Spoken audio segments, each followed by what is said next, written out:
Donc, qui était là l'année dernière? Levez la main. Ok. Qui m'a entendu prêcher l'année dernière? Ah, cool. Bon, bah tant mieux. Parce que le message d'aujourd'hui, c'est pratiquement le même que l'année dernière. En fait, j'ai utilisé la même base, mais ça sera différent. Voilà. Pourquoi ça sera différent? Parce qu'on est un autre jour. Et David, il a grandi depuis. C'était pas une blague, c'est vrai. Nous sommes un autre jour, Vanessa. Donc le titre du message, ça n'est pas la tentation, comme la dernière fois, mais protégeons nos âmes. Protégeons nos âmes. Qui a déjà été tenté ici? Bon, qui n'a jamais été tenté ici? Ok, on est d'accord. On est tous sur la même longueur d'onde. On a tous été tentés et on sera tous tentés encore et encore. En fait, il faut savoir que chaque être humain, qu'il soit chrétien ou non, il passe par cette phase de tentation. C'est pas uniquement les chrétiens et c'est vraiment l'être humain qui passe par là. Mais avant d'aller plus loin, je voudrais savoir qui peut me donner la définition de qu'est-ce que la tentation selon nous. Attention à la tentation. Tu allais dire? Ouais. Un truc qu'on a envie de faire mais qu'il ne faut pas faire. C'est ça? Quelqu'un pense à autre chose?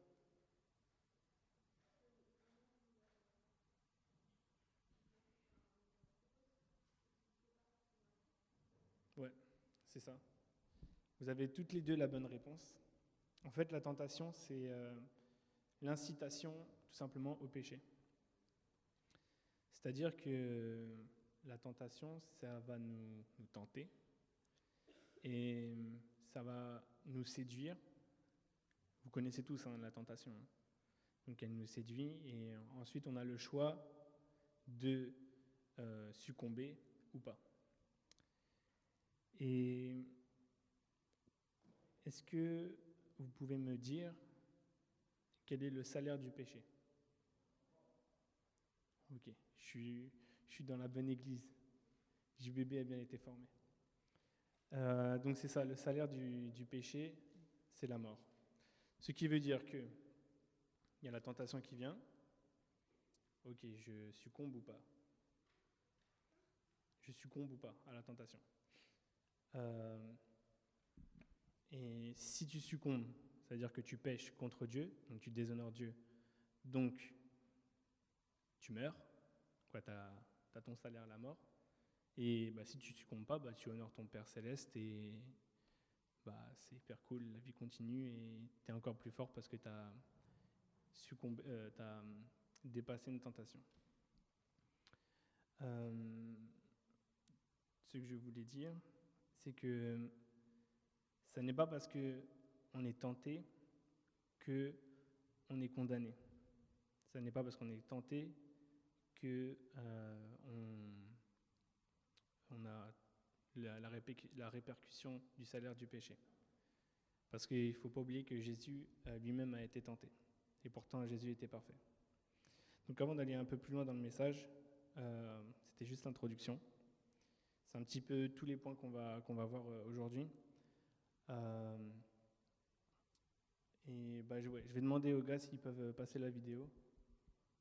Ah, je suis là.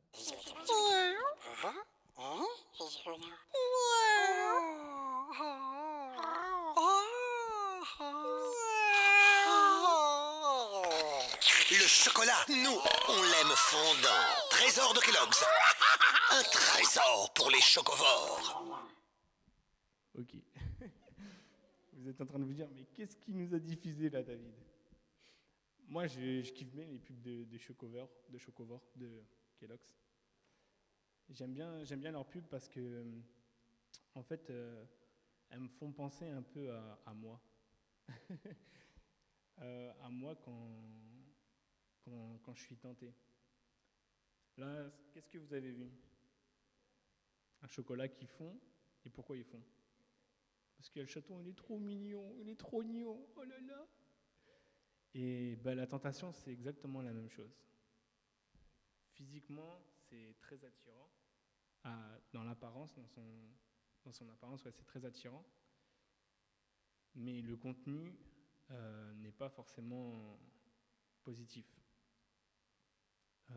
Et là, on peut voir qu'il est mort parce qu'il a été aspiré. Donc c'est très bien illustré sur la tentation. Donc ça, c'est mignon, c'est rigolo. Mais ouais, l'année dernière, j'avais passé une autre vidéo. Là, j'ai essayé de trouver une autre et j'ai trouvé que le chaton était mignon. Donc j'ai pris celle-là. J'espère que vous aimez bien les chats. Donc ici, le plus jeune âge, c'est lequel? C'est quoi? 13? Qui a 13? 13. Et le plus vieux, à part moi? Non, à part Thomas aussi. Quelqu'un a 20 ans? 19? Donc JBB, c'est de 13 à 19 ans. D'accord. Donc ici, on a une grande tranche d'âge. Il faut savoir que donc, vous êtes tous déjà passés par ce que je vais vous dire, mais c'est toujours bien d'avoir des rappels. Donc environ à l'âge de 12 ans, vous savez que psychologiquement on change, physiquement on change. Chez d'autres, ça se voit plus que d'autres, ça se dit. Il y en a qui sont grands, il y en a qui sont plus petits et qui ont le même âge, par exemple. Il y en a qui, je ne vais pas dire ça, qui sont plus développés. Merci Vanessa. Il y en a qui sont plus développés, il y en a qui sont moins développés, et pourtant on a le même âge. Mais bref, je ne sais pas pourquoi je dis ça. Tout ce que je voulais dire, c'était que physiquement et psychologiquement, dans cette période-là, on changeait. Voilà, je me perds.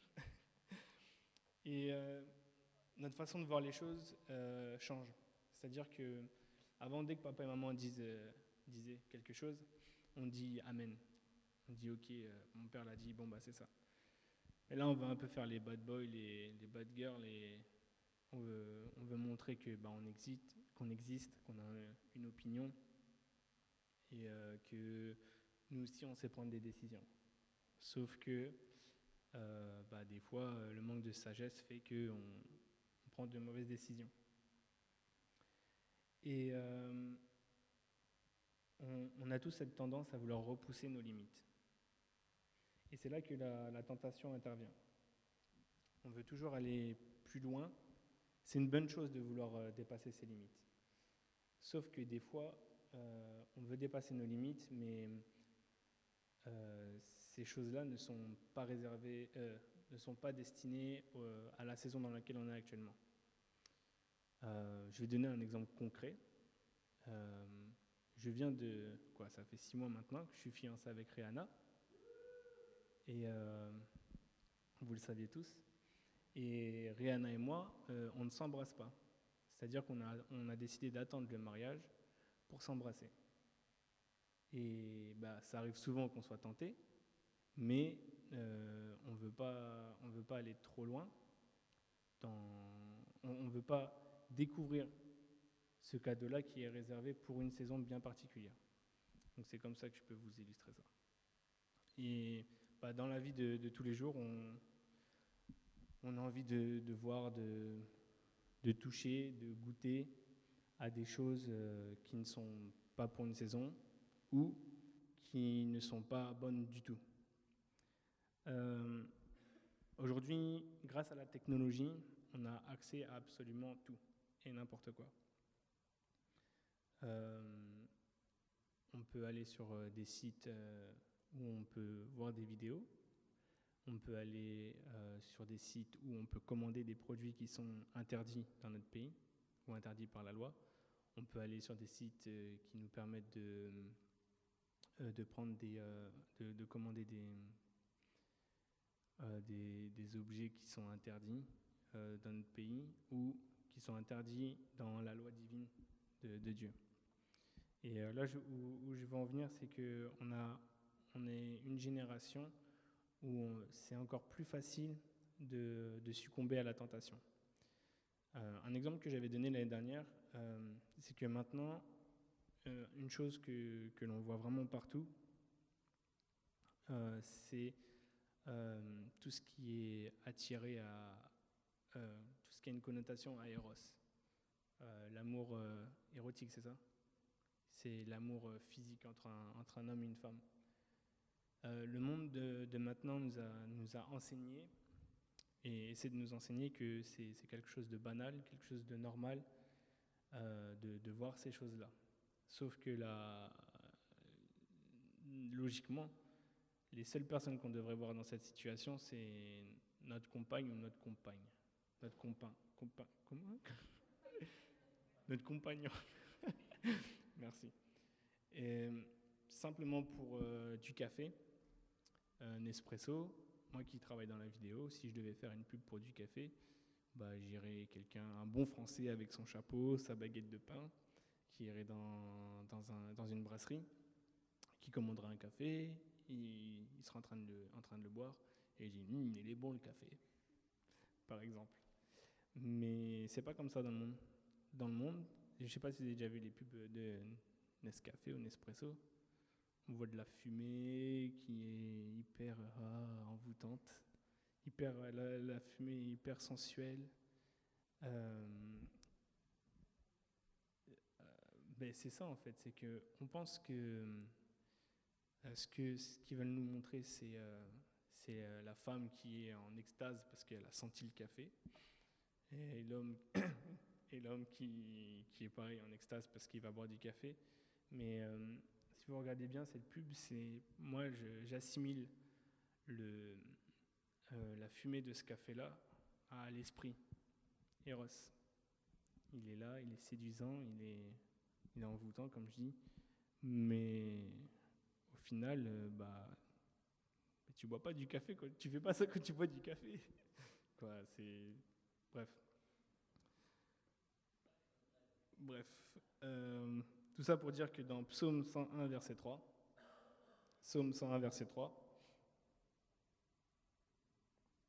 je ne mettrai rien de mauvais devant mes yeux, je hais la conduite des pécheurs, elle ne s'attachera point à moi.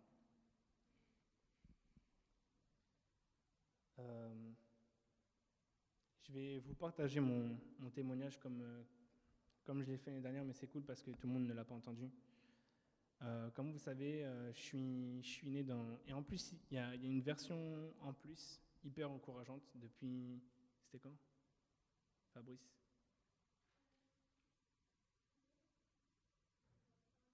Avant-hier, j'ai reçu... Je suis hyper content. Bref. Donc, je m'appelle David, je vais avoir 25 ans. Et en fait, j'ai grandi dans une famille chrétienne.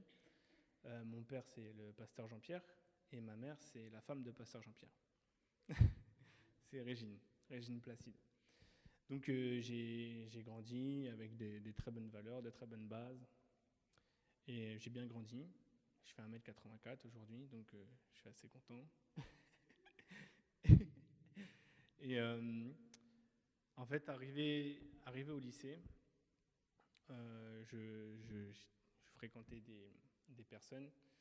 Le midi, à la sortie des cours, on avait l'habitude d'aller prendre un grec. Et une fois qu'on allait manger le grec, avec les potes, on s'asseyait autour d'une fontaine. Et ici, mes potes fumaient des joints. Et donc, moi, à chaque fois, on me dit « David, t'en veux ?» Je leur disais « Non, moi, c'est pas mes principes, c'est pas mon délire, je fais pas ça. » Et systématiquement, les gars me proposaient de fumer. Et systématiquement, je refusais. Et donc les gars savaient que j'étais chrétien, savaient que j'étais croyant pratiquant. Et ils me demandaient même de prier, de faire des petites prières. Hey David, tu peux demander à ton Dieu de faire une petite prière. Tu peux faire une petite prière pour moi, je vais passer mon permis pour que je l'ai, tout ça, je vais passer mon code. Je fais ouais, pas de problème, tu l'auras. Et vraiment, j'essaie d'agir avec foi et d'agir le plus justement. Sauf qu'il y a l'effet de foule, il y a l'effet de groupe, et des fois euh, bah, on ne connaît pas trop les personnes, donc du coup on arrive à, euh, ouais, à rester fixe sur ce qu'on pense, sur ce qu'on dit. Sauf qu'au bout d'un moment, euh, j'étais vraiment fragile à cette époque-là. J'étais fragile et c'est Samuel qui m'a repêché et qui m'a reconsolidé par la suite. Mais à cette époque-là, j'étais vraiment, vraiment fragile spirituellement. Mais je voulais faire le chrétien. Et donc, ouais, je disais non, je fume pas, je bois pas, je fais pas ça. Je veux pas de ça dans ma vie. Et donc, plus les jours passaient et plus je sympathisais avec ces personnes-là, plus je rigolais avec eux, plus on se connaissait à l'extérieur des cours. Et donc, j'étais pas tout le temps bien avec le Seigneur. J'étais au fil du temps, au fur et à mesure, je faisais des petites entraves. Je fais bon, allez, c'est bon, je vais me repentir après, quoi. Et ben, c'est exactement ça, c'est la tentation. La tentation qui était là, parce que bien que les personnes me respectaient et avaient du respect pour mes convictions, quelque part j'étais un petit peu la risée, le gars qui fait pas comme tout le monde, pas la victime, loin de là, mais le gars un peu mystérieux. Et quand les gens ne sont pas comme la société, on aime bien les embêter. Et donc un soir, j'étais avec les potes, on rigolait bien, tout ça, et ils étaient dans le jardin en train de fumer. Donc en fait, inconsciemment, à chaque fois, je fumais avec eux puisque je restais avec eux, et toute la fumée que j'inhalais, il m'arrivait d'avoir le cerveau assez lourd à des moments. Mais sans avoir fait l'action ou sans avoir fait le geste, parce que pour moi, c'était non sûr. Et donc ce soir-là, les gars me disent, bon allez David, c'est bonne ambiance là, tu veux? C'est vrai qu'on ne te propose plus tout ça, mais vas-y, tu vas être bien, tu vas être dans notre délire, tout ça. Il y en avait un qui rigolait ce qu'on disait Schtroumpf, pour vous dire vraiment comment ils étaient perchés. Et c'était des joints, c'était pas des cigarettes. C'était des joints, ça veut dire qu'il y avait de la drogue dedans. Donc c'est des cigarettes qui rendent joyeux.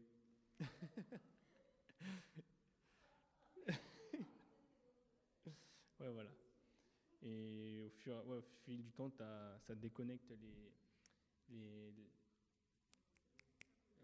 neurones entre eux, voilà. Ça les déconnecte entre elles. Un neurone. Une neurone? Un neurone. Elle veut me reprendre la prêche, c'est ça? Donc, ce que je disais, c'est que oui, quand je parle de joint, il fumait de la drogue. Hein. Et la drogue, c'est pas bien. Et non, je parle à des tiens, j'en ai pas fumé avant, promis. Je parle à des adolescents mûrs et responsables, donc je sais que vous savez de quoi je parle. Et donc, ouais, il me disait, allez, vas-y, fume, nan. Je dis, non, moi je veux pas ça. Je vous ai dit, les gars. Et ils insistaient. Et plus ils insistaient, et plus je me disais, ah, c'est vrai qu'ils ont l'air de bien s'amuser, ils sont tous fifous, ils sont tous... les gars, ils rigolaient pour rien, et j'avais vraiment envie de rigoler pour rien. Non mais vraiment. Ça avait l'air d'être trop cool. C'était hyper séduisant de les voir. Les gars, ils tombaient, l'autre, mais vraiment, ils étaient éclatés de rire. Mais vraiment, les gars, ils étaient en train de planer. Et donc, tout ça ne s'est pas passé au même moment. Ça s'est passé en plusieurs temps dans la soirée. Donc, j'ai eu le temps de baigner dans la soirée, baigner dans l'ambiance, et de voir donc l'évolution du perchage des gars. Et donc, à un moment donné, donc j'en appelle un, je fais « Vas-y mec, viens. » Et je lui dis « C'est quoi les risques ?» Je voulais quand même me renseigner sur le produit. Et il me dit « Il n'y a rien, regarde, je suis normal, tout ça. » Je fais « Ouais, Oui, tout est relatif. Ça dépend de quel point de vue tu vois ça. Il me dit, si, vas-y, vas-y. Et je fais, bon, moi je veux pas toucher le joint, je veux pas fumer ça, je veux pas faire ça. Et généralement, quand on est tenté et qu'on ne veut pas faire quelque chose, on cherche une zone floue, une zone assez, tu vois, ouais, elle est bien, mais elle est pas bien. Mais elle est pas totalement pas bien et elle est pas totalement bien. Et j'ai dit, bah écoute, je prends pas le joint, je le fume pas, mais tu me fais une soufflette. Une soufflette, c'est une technique pour fumer en fait. En fait, c'est la personne qui fume pour toi. C'est la personne qui fume pour toi, mais qui te souffle la fumée dans la tête. Quoi, dans la tête. donc voilà. En fait, les effets sont encore plus graves que si tu fumes toi-même. Mais ça, je ne savais pas. Mais ça n'excuse en rien. Et donc, le gars me fait la soufflette. Et là, littéralement, mes jambes elles se sont cassées. J'ai été... Vraiment, c'était marrant. Vraiment, c'était marrant. Et j'ai bien rigolé avec les gars. J'ai même vu des yeux dans une voiture.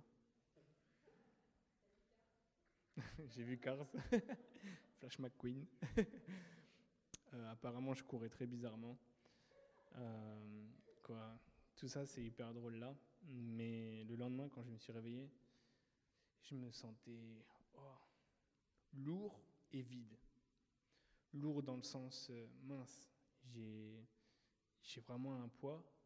Et vide parce que je me sentais hyper loin de Dieu. Et là, un grand sentiment de culpabilité. Et j'étais vraiment comme Adam et Ève après qu'ils aient péché, je me cachais. Et je voulais pas aller voir aller voir le Seigneur parce que j'avais honte. Donc tout ça pour dire que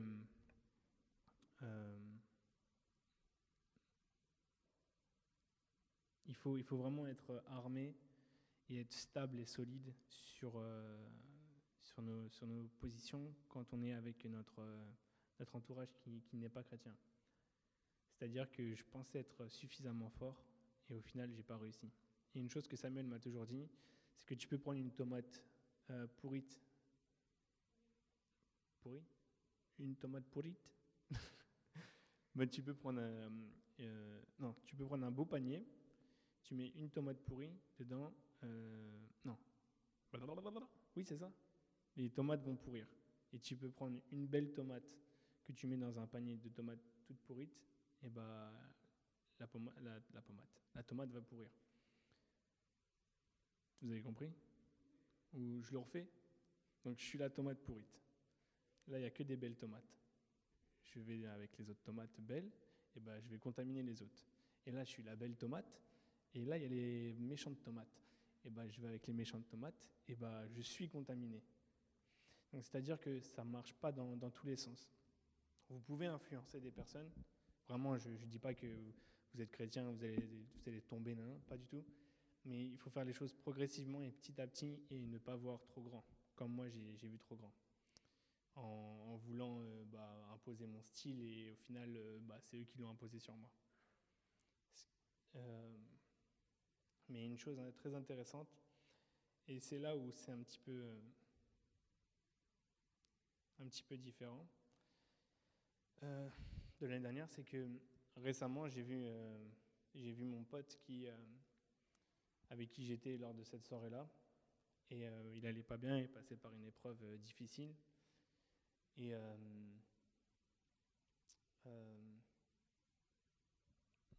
on discutait, et c'est vrai que j'osais plus parler de Dieu après, parce que pour moi, j'étais discrédité. Tu parles de Dieu, mais tu fais ça, next. C'était vraiment ça. Et je me dis, tout ce que je vais dire, il n'y a plus de valeur, il n'y a plus de poids. Donc après, vraiment, je m'écrasais. Je ne recommençais pas dans les délires. Je faisais attention où j'allais, mais je ne leur parlais plus de... Vraiment, j'étais effacé. Parce que pour moi, c'était de l'hypocrisie que de dire quelque chose et de faire l'inverse. Et donc, j'ai vu cet ami-là il y a, je sais pas, peut-être un mois de ça. Et je discutais avec lui et il me dit, quand même, toi, t'as changé. Hein. Il me dit, ouais, t'as changé. Je fais, ouais, certes, mais bon, oui, j'ai changé, mais bon, les erreurs sont toujours là. Hein. Et il m'a dit, franchement, moi, quand je te regarde, je t'ai connu avant, je te vois maintenant, mais mon frère, toi, t'es parfait. Et là, ça m'a vraiment, vraiment scotché, ça m'a vraiment touché, parce que je me suis dit, mince, pendant toutes ces années, je me suis tué, parce que je me suis dit que tout ce que je vais dire, ça n'a pas de, ça n'a pas de poids suite à mon action. Et bah, ça sert à rien, je peux pas aller évangéliser, même quand je suis vraiment redevenu solide grâce aux réunions que j'ai fait avec Sam, les conversations avec Vanessa, tout ça, ils m'ont vraiment permis de grandir. Euh, mais quand même, je parlais pas suite à ce que j'avais fait. Mais là, le fait que mon ami me dise ça, je me dis, mais non, je suis pas parfait. Dis pas ça, il n'y a que Jésus qui est parfait. Il me dit, oui, je sais, il n'y a que Jésus qui est parfait, mais je vois la différence entre le gars que tu étais avant et le gars que tu es maintenant. Et du coup, bah, après, par la suite, je lui ai demandé si je pouvais prier pour lui, et il a accepté, j'ai prié pour lui.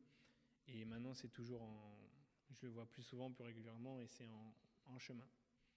C'est pas tout le temps facile, mais c'est en chemin. Mais tout ça pour vous dire que si la tentation est là, et que vous succombez, grâce à la miséricorde de Dieu, Pasteur Robert l'a enseigné, vous pouvez vraiment, si vous regrettez sincèrement, et c'est pas comme le David d'avant, bon, je vais demander pardon, je vais recommencer. Ça, c'est de la grosse bêtise et c'est un grand mensonge de l'ennemi. Mais si vous, sincèrement, si vous regrettez sincèrement et que vous vous rendez vraiment compte de ce que vous avez fait et que vous voulez vraiment repartir sur de bonnes bases avec le Seigneur, n'hésitez pas à aller le voir, vraiment. Et je sais que vous êtes donc dans une tranche d'âge, je vous regarde vous les gars parce que vous êtes les plus jeunes, mais vous aussi vous êtes concernés par d'autres choses. Euh, euh, prenez le temps de grandir. Prenez le temps de grandir et si la tentation vient, ne cherchez pas à trouver des compromis. Je cherche un autre mot, mais il est bien lui. Ne cherchez pas à trouver des compromis et des excuses. Ouais, il est bien lui aussi, mais c'était pas lui. Mais ouais, n'essayez pas de vous justifier. Ah, mais si je fais ça, là, c'est dans la Bible, c'est écrit hein, que ton oui soit oui, que ton non soit non. Je sais plus où, mais c'est écrit dans les évangiles. Voilà. Mais quoi, il faut vraiment être radical. Et c'est vrai que depuis ce temps-là, je suis assez carré sur ce que je pense, mais c'était un petit peu trop tard. Donc je veux vraiment vous encourager à ça. Quand la cigarette va intervenir, vous dites non, mais c'est un non radical. Quand l'alcool va intervenir, vous dites non, c'est un non radical. Ok. Boire de l'alcool, c'est pas un péché, hein, d'accord. C'est en abuser. Par contre, la cigarette, bah, pour moi, c'est un péché parce que c'est écrit que on doit prendre soin du temple du Saint-Esprit. Et notre corps est le temple du Saint-Esprit. Donc le fait de prendre quelque chose de néfaste pour mon corps, bah, c'est péché. Maintenant, vous faites ce que vous voulez avec ça. Mais voilà ma conception de la chose. Donc, alcool, cigarette, drogue. À un certain âge, bah, ça sera le sexe qui va arriver. C'est un sujet un peu tabou dans les églises, on n'aime pas trop parler de ça, parce que bah, dès qu'on parle sexe, on voit péché. Mais il faut savoir que le sexe, c'est Dieu qui l'a créé, et c'était une chose parfaite à la base, mais c'est simplement le monde qui l'a perverti à cause des pubs Nescafé. Mais aussi grâce aux superbes séries qu'on peut voir. C'est quoi Thrones. Game of Thrones. Je sais plus, il y en a qui regardent ça? Ok. Là-dedans, juste pour vous dire, pour ceux qui regardent, j'ai lu un article, parce que bah, je suis dans l'audiovisuel, donc je m'intéresse beaucoup à ce qui se fait. J'ai lu un article disant qu'il y a énormément de scènes de sexe en fait dans ce truc-là. Et c'est interdit aux moins de 12 ans. Ouais. Et la majorité des scènes qui sont faites dans ce film-là sont faites avec des anciennes actrices érotiques ou pornographiques. Donc, dans une belle série, dans un truc bien monté, bien construit, hyper passionnant, ouais, j'ai envie de regarder, et les scènes sont faites avec des femmes qui convoitent et qui adorent Eros, en fait. Et certaines scènes ne sont pas simulées non plus, mais on s'en fout. Je ne sais même pas pourquoi je l'ai dit. Donc tout ça pour vous dire qu'on est vraiment dans tout. Hein. J'avais une autre série, je l'ai noté. Ouais, de toute façon, dans tout. Harry Potter. Harry Potter, c'est cool. Un petit garçon avec des lunettes, mignon, il a une petite balafre en forme d'éclair. Est-ce que vous savez que l'éclair, c'est un dérivé du chiffre 6 en hébreu? Et la manière de faire le signe 6 en hébreu. Vous avez déjà vu la boisson Monster? Ça fait une lettre bizarre. C'est 3-6 en fait, en celte, je crois. Ouais, c'est ce qu'on nous fait croire. C'est des griffes, mais en fait, le signe, c'est un signe qui est un 6 en un autre dialecte. Vous connaissez AC/DC?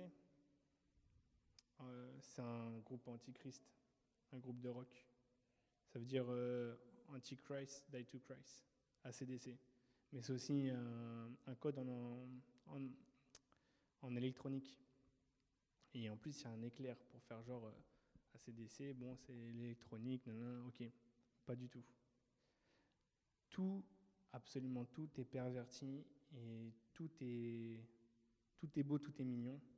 Mais au fond, il y a vraiment le malin qui est là pour vous mentir et s'initier dans nos vies. Donc ça, c'est pour ce qui est des films et des musiques. Mais il n'y a pas uniquement les films porno. Hein. Ne croyez pas qu'il n'y a que les films érotiques qui lui permettent d'accéder à votre âme. Il y a aussi les films d'horreur. Je sais qu'il y a beaucoup de personnes qui regardent des films d'horreur. Oh, mais c'est faux, c'est pas vrai. Non. Donc tout à l'heure, je vous ai cité L'Exorciste. Vous connaissez? Je ne sais pas si vous avez déjà entendu la musique de ce film-là, mais elle est vraiment magnifique. Vraiment, la musique, elle est trop belle. C'est du piano, là, c'est vraiment beau. Et je me dis, pourquoi ils ont fait une belle musique pour un film d'horreur? Et j'ai simplement fait le lien que Satan, c'était Lucifer à l'époque, et il était responsable des louanges. Je me trompe pas, hein, Vanessa, je te vois même pas.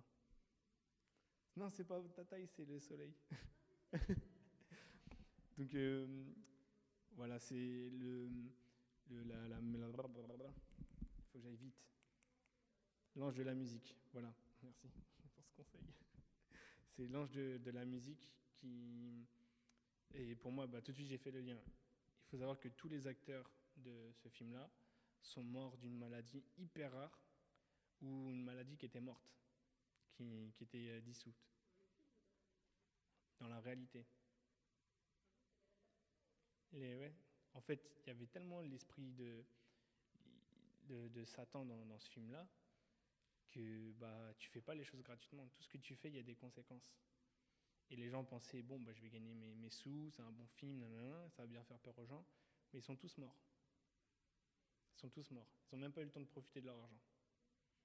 Et c'était pas une petite mort tranquille. Et aujourd'hui, ils sont éternellement en enfer. Qui kiffe la rage Non, mais genre, il y avait eu la lèpre qui est revenue. Il y avait plusieurs maladies. Donc ça, c'est pour les films. Donc faites vraiment attention à ce que vous regardez, les amis. Même les télé-réalités, genre Secret Story, les anges de la télé-réalité, tout ça. Pour moi, il n'y a pas de pire. Pour moi, c'est le même niveau. Tout ce qu'ils veulent vous enseigner, c'est l'amour, c'est beau, et l'amour, ça peut exister avant le mariage. Tout ce que les cathos ou les chrétiens peuvent dire, c'était avant, ça, c'est plus maintenant. Oui, c'est vrai. Mais il y en a qui aiment. Hein. Il y en a qui aiment ça, qui aiment regarder tout ça. Donc voilà, vraiment, je vais vous encourager à faire attention à ce que vous mettez devant vos yeux. Vraiment, lisez les synopsis avant d'aller voir le film. Et il y a aussi la musique. Et donc, comme je vous ai dit, Satan était Lucifer, était le responsable de la louange, et il maîtrise très très bien la musique. Qui connaît Jay-Z ici? Tout le monde. Oh. Qui connaît Nicki Minaj? Nicki Minaj? Qui connaît Lady Gaga? J'en ai noté d'autres. Bref, toutes ces personnes-là font des tubes, mais Snoop Dogg, toutes ces personnes-là ont signé des pactes. Ces personnes-là, au début, étaient cachées et n'affichaient pas le fait d'avoir vendu leur âme à Satan pour gagner la richesse. Il faut savoir que Nicki Minaj, je parlais avec une personne de l'église, je savais pour Kanye West, mais là j'ai appris Nicki Minaj que elle, dans un reportage, elle a dit que quand elle rappait, ce n'était pas elle qui rappait, mais c'était un démon qui prenait possession. Il y avait un nom, j'ai oublié le nom. Elle l'appelait par son petit nom, il était mignon. Et ouais, je vois que vous êtes bien informés, les filles. Hein. Donc voilà, faites vraiment attention à ce que vous mettez dans vos oreilles. Je ne suis pas du genre à vous dire de ne pas écouter, ce qui se fait. Oh. Je ne suis pas du genre à dire n'écoutez pas les musiques du monde, tout ça. Étant musicien, j'aime bien m'inspirer de tout ce qui se fait. Mais bon, il faut faire attention. Il y a des personnes très gentilles comme Lionel Richie, je ne sais pas si vous connaissez. Lui, il fait des beaux chants, des chants pour sa fille. Bon, c'est des chants, c'est des sons de lover un petit peu, mais bon. Mais c'est des belles musiques. Il y a, comment il s'appelle? Blacko. Vous connaissez Blacko? Il était dans le groupe Sniper. Lui, ce mec-là, franchement, je kiffe ses sons. J'ai pris son album là. Hein? Oui, t'étais né. J'écoute ses sons avec mon père dans la voiture, mais le gars, il a des paroles. Et j'ai dit non, mais franchement, mais en tant que chrétien, on devrait penser comme ça. Bon, des fois, c'est pas trop. Hein, mais il y a vraiment des bonnes valeurs. Donc, je vous dis pas, écoutez pas la musique du monde, vous allez mourir. Non, c'est pas du tout le truc. Mais vraiment, faites attention à ce que vous écoutez, faites attention à ce que vous regardez. Et sur Internet, mettez-vous des anti-pop-up. Anti-pop-up. Ouais, pop-up, c'est ça. L'autre, là, comment ça s'appelle? Isabella, la voyante, là, qui vient à chaque fois que je vais sur Facebook ou un truc comme ça, quoi.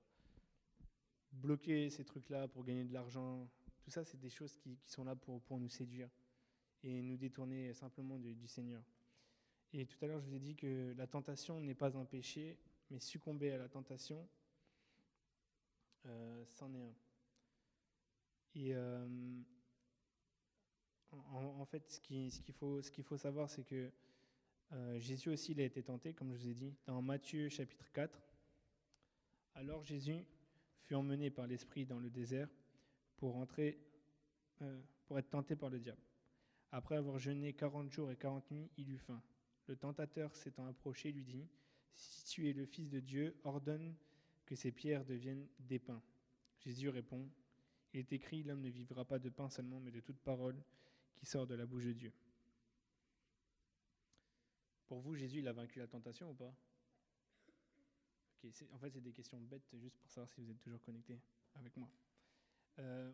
Là, le Seigneur Jésus dit vraiment quelque chose d'hyper important, que l'homme ne vivra pas seulement de pain, mais de toute parole qui sort de la bouche de Dieu. C'est-à-dire qu'avec la Bible, on peut résister à n'importe quelle tentation, n'importe laquelle. Et dans 1 Corinthiens 10, 13, c'est écrit « Aucune tentation ne vous sera survenue qui n'ait été humaine. Dieu est fidèle et il ne permettra pas que vous soyez tentés au-delà de vos forces. Mais avec la tentation, il prépare aussi le moyen d'en sortir afin que vous puissiez la supporter. » C'est-à-dire que la tentation vient et Dieu permet à ce qu'elle vienne. Mais seulement s'il sait qu'on a les épaules assez larges pour la surmonter.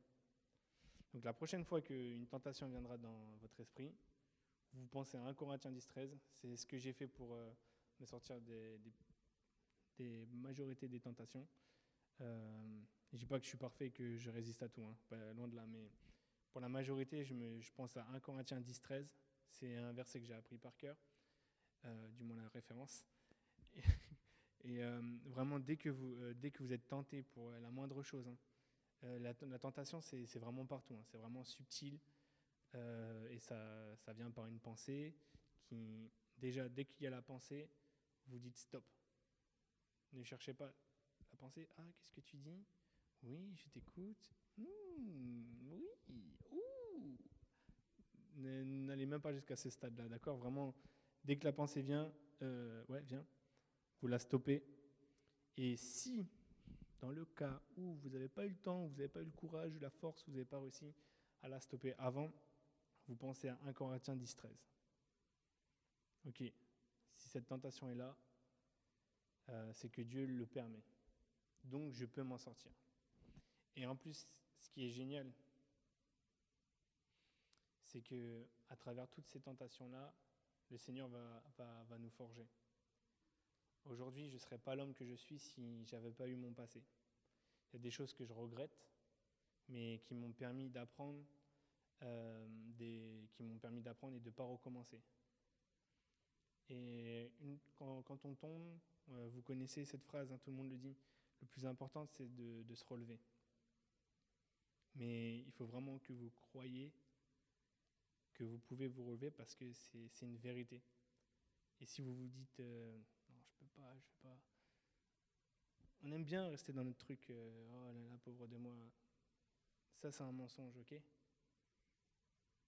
C'est un mensonge. C'est un mensonge. Ah bah, Jacques 1,12. Jacques 1,12. Il est dit, et ça c'est hyper cool, heureux l'homme qui tient bon face à la tentation, car après avoir fait ses preuves, il recevra la couronne de la vie que le Seigneur a promis à ceux qui l'aiment.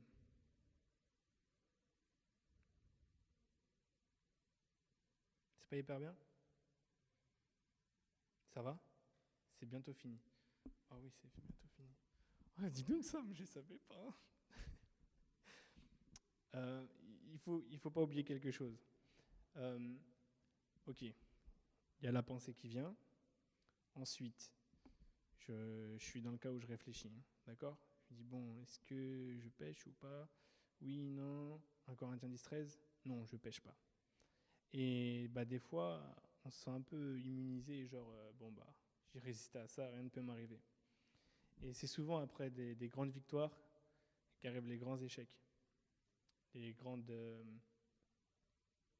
je trouve pas les mots. Défaites. Échoue ? Je suis chou ?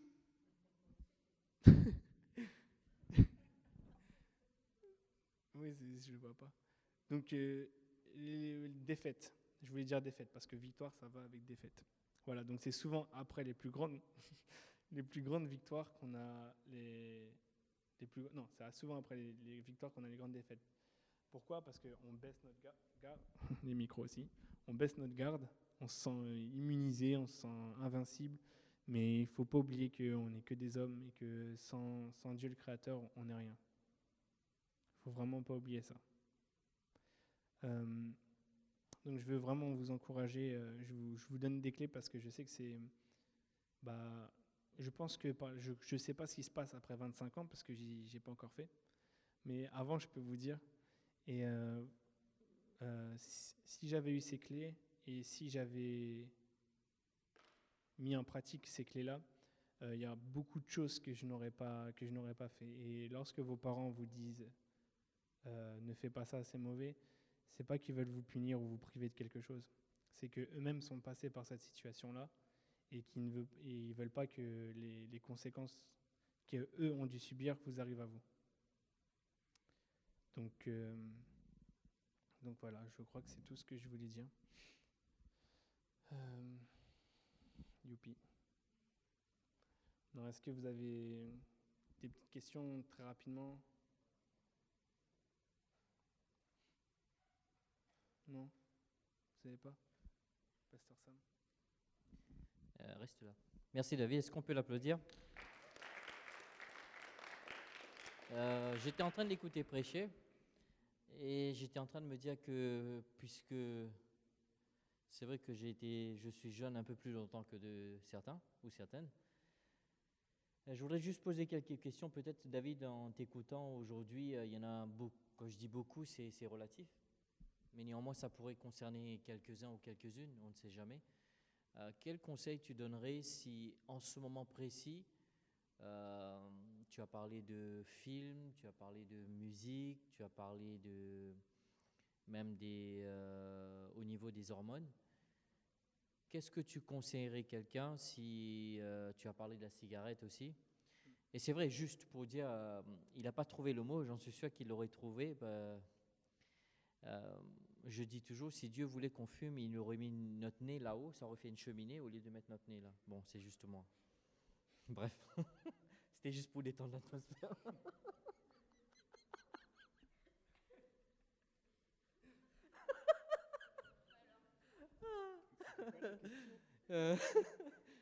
Qu'est-ce que tu dirais à un jeune en ce moment précis? On va dire que moi je suis un jeune et que c'est vrai qu'il y a beaucoup de choses que tu aurais pu évoquer, donc peut-être qu'on évoquera, peut-être certains d'entre vous, vous avez, si c'est les garçons, vous pouvez venir parler avec David après le message bien sûr.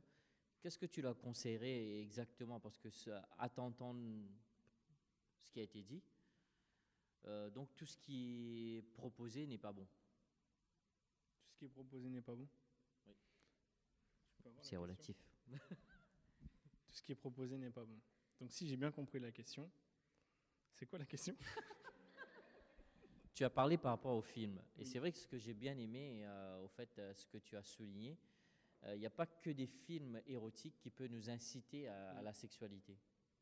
Oui. Donc, est-ce que ce qui veut dire qu'il y en a certains films que je devrais arrêter de regarder, David? La question. Oui, alors oui. Oui, voilà ma réponse. Oui, il y a vraiment des films qui sont... Il ne faut pas regarder. Chose que je n'ai pas dit, je suis... dans le montage, quand j'étais en école de cinéma, on apprenait à manipuler les gens avec ce qu'ils regardaient. Donc en fait, on mettait des images avec un texte, mais qui n'avait aucun rapport. Mais du coup, on savait que les gens allaient penser une telle chose. Et dans le cinéma, c'est pareil, c'est puissance 1000.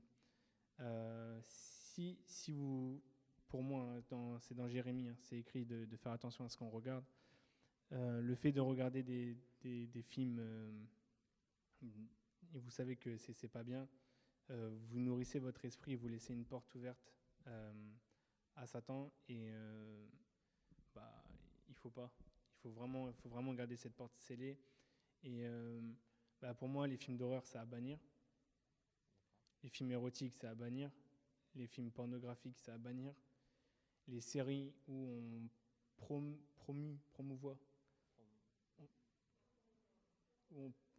promouvoit le sexe, l'alcool, la drogue. Mais d'un côté positif.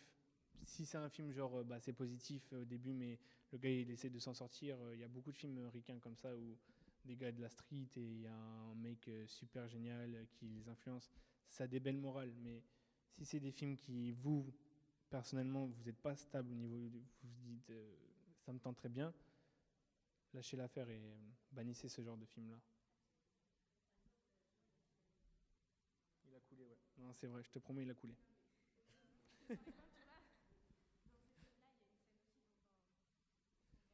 Ben, tout simplement, vous cachez vos yeux. J'ai vu Fast and Furious avec les gars. Là d'ailleurs, le 7. Franchement, j'ai pas eu la bonne attitude, mais au début, j'étais gêné. Hein. Il y a des scènes, franchement, elles étaient inutiles. C'est une fille qui disait top départ. Elle dit top départ comme ça. Et bah, on regardait le film, tout ça, et franchement, wow, j'ai regardé Thomas. Hein? Bon. Non, j'ai fait, wow, c'est quoi ça? Non, j'ai pas fait. J'ai fait, wow, c'est quoi ça? Ouais, c'est quiproquo. Écoutez pas Vanessa. Écoutez ce que je vais dire. Non, je me suis dit, wow, c'est chaud, quoi.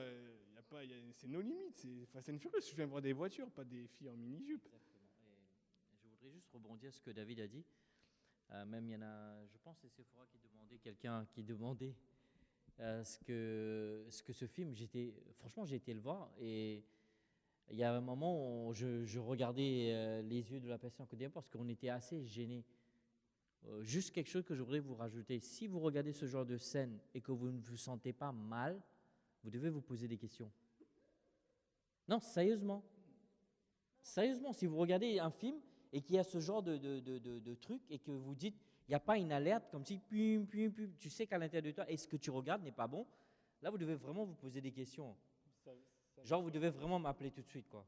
Ouais. Non, je rigole même pas, je suis sérieux. Oui. En fait, ce que ça me dit, c'est que si samedi, on est samedi. En fait, ce que Samuel dit, c'est que si ces scènes-là ne vous choquent pas, s'il n'y a vraiment pas d'alerte, comme il dit, c'est que vous avez déjà accepté ça dans votre cœur et que vous avez déjà acquis et dit oui, ok, bon, bah, j'accepte ce polluant dans mon esprit. Très bien, David. Il faudrait qu'on fasse un binôme un jour pour prêcher. Vas-y, à toi. Et juste avant de terminer, pour vraiment résumer, en tout cas, merci David, c'était vraiment bien de t'avoir.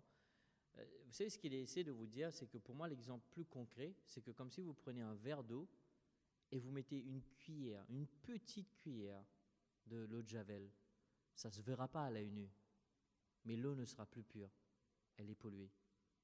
Quand bien même il y en a 90% l'eau pure et 10% l'eau de Javel, l'eau sera toujours pas pure. Et ce qu'on essaie de vous dire, c'est vrai qu'on ne fait pas attention, on veut être à la page, on veut quand on va à l'école et lorsque, vous savez, on sait ce qui se passe quand vous allez à l'école. La première chose qu'ils vont vous demander, tu as regardé le match, tu as regardé le film, est-ce que tu sais qu'un tel va épouser un tel ou pas? Oui ou non?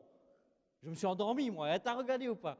Je sais ce qui se passe, mais est-ce que ce qu'on veut, c'est être à la page, dans le contexte que être bien aux yeux des hommes et pas aux yeux de Dieu? Et ça, c'est des questions qu'on devrait se poser. Et si vous savez que toutes les choses dont David a dit dans votre cœur, qu'il a mentionné, et que vous êtes impliqué dans ces choses-là, ce n'est pas pour vous condamner, mais ce serait bien que vous faites un petit rappel à vous-même et peut-être venir nous voir et voir comment, parce que vous devez savoir ce qu'il a dit, ce que j'ai bien aimé, on n'a pas toujours besoin d'apprendre de nos erreurs. Allô? Amen. Non, je croyais que je parlais tout seul dans une salle tout seul. Je dis, cette idée de dire, oui, j'apprends de mes erreurs, c'est très stupide. Parce que, est-ce que vous devez savoir que si vous cassez votre bras et qu'une fois guéri, vous savez que Dieu guérit? Non, je peux rester chez moi, lire ma Bible et je lis Ésaïe 53 de dire que par les maîtresses duquel vous êtes guéri. C'est mieux, non? Donc, n'avalez pas aussi ce mensonge du diable. Je vais apprendre de mes erreurs. Ce n'est pas apprendre qui est le plus important, c'est prendre quelque chose de positif, comme il a bien dit, pour rebondir à ce que David a dit, pour ne pas le refaire. D'accord? Et c'est vrai qu'il a parlé des choses qui sont assez délicates et je suis contente qu'il ait le courage, en tant que jeune, de venir vous parler, vous, en tant que jeune. Et parce que c'est vrai que de nos jours, dans l'Église, il y a des sujets qui sont tabous, et tandis que nos jeunes ont plein de choses à traiter, quoi. Donc si vous avez ce genre de choses, une fois j'ai dit à quelqu'un, je remercie Dieu parce que tu es venu voir. Et il me dit, oui, mais je viens de te dire ça et tu me remercies Dieu. Je dis oui, parce que tu es quand même un être humain. Parce qu'on ne veut pas cacher ce qu'on a, ce qu'on essaie de. On ne veut pas jouer le mec qui va à l'église, le jeune, tout va bien. Non, on a tous, comme il a bien dit, lui il a ses propres défis, j'ai mes propres défis et vous avez vos propres défis. Mais le plus important, ce n'est pas de focaliser sur les défis, le plus important, c'est d'outrepasser. Il y a une étape après. Viens là, ma chérie. L'influence des autres. Sam, c'est bon, le micro. Pourquoi les autres t'entendent? Mais c'est là, mais il m'entend.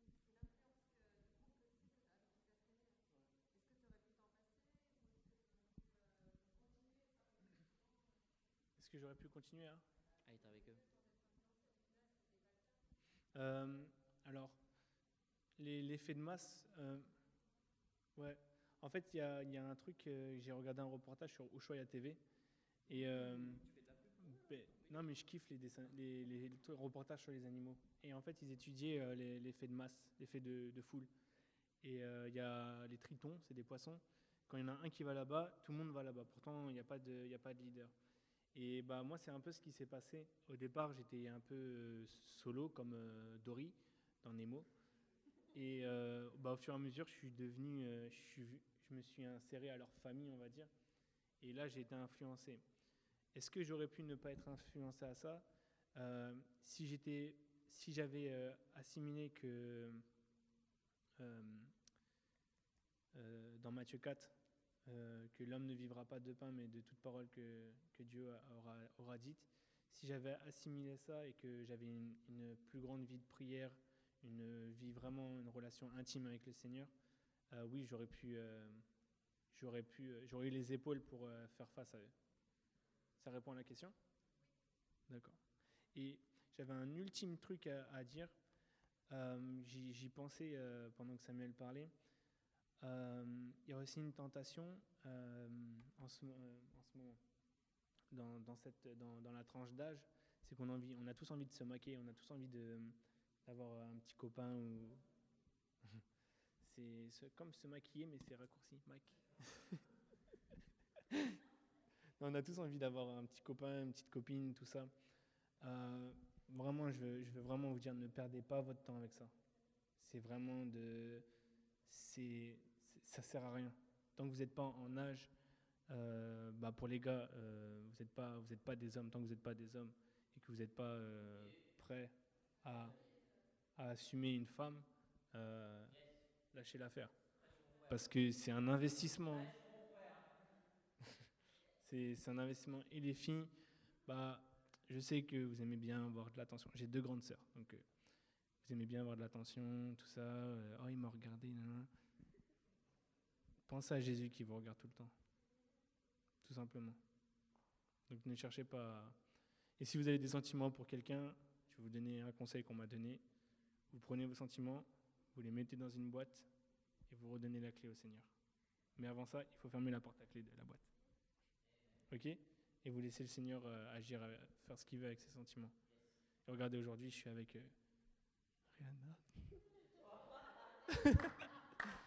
Non, mais aujourd'hui, je sais que bah, c'est la femme de ma vie et que je me suis pas trompé et que c'est pas quoi. J'ai pas de temps. Quoi, je suis pas en train de perdre mon temps. Donc, ne perdez pas votre temps avec les amourettes, tout ça. C'est éphémère. Ça sert à rien du tout. Croyez-moi, vraiment. Je parle en connaissance de cause. Ça sert à rien du tout. Oui. Oui. Oui, comme elle a dit. Voilà, j'ai fini. Je me tais. Je passe le micro. On peut l'applaudir.